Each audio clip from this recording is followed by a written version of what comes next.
আলহামদুলিল্লাহ, সমস্ত প্রশংসা সেই আল্লাহ রাব্বুল আলামিনের, যার অশেষ মেহেরবানিতে আমরা দুপুরের পর থেকে দীর্ঘ সময় বিকাশী বাজার এবং মোহনপুর বাজারে আলহাজ রবিবুর রহমানের পক্ষে গণসংযোগে অংশগ্রহণ করতে পেরেছি। সেই আল্লাহর শুকরিয়া। সকলে বলে আলহামদুলিল্লাহ।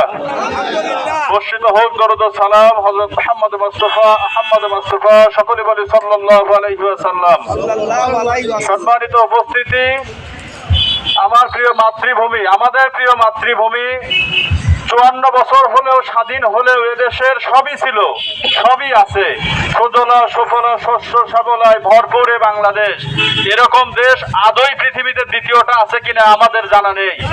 তারপরেও এদেশের সবকিছু থাকার পরেও যে জিনিসটার অভাব, সেটা হচ্ছে এই বন্টন বিধি যাদের হাতে, ন্যায় নীতিবাদ একনিষ্ঠ আল্লাহ ভীতি সম্পন্ন নেতৃত্বের অভাব আমাদের। কি বলেন আপনারা? যদি তাই না হবে তাহলে 71 সালে এত রক্তের বিনিময়ে এদের স্বাধীন হওয়ার পরেও কেন 90 আবার স্বৈরাচার বিরোধী আন্দোলন করতে হলো আমাদের? কেন 24-এ এতগুলো রক্ত ঝরাতে হলো? শুধু বৈষম্যের কারণে।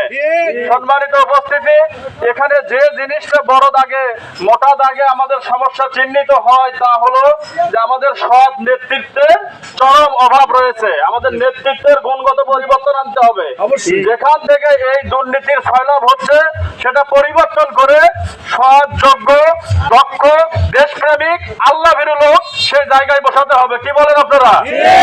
আমাদের মাঝে বাংলাদেশ জামাত ইসলামী ধনুষ এবং শেরপুর নির্বাচনী এলাকা বগুড়া 5, এখানে শেরপুরের পরীক্ষিত উপজেলা চেয়ারম্যান, ধনুষ শেরপুরের অতি পরিচিত মানুষ, আপনাদের সকলের পরিচিত আলহাজ রবিবুর রহমানকে নমিনি করা হয়েছে বাংলাদেশ জামাত ইসলামের পক্ষ থেকে।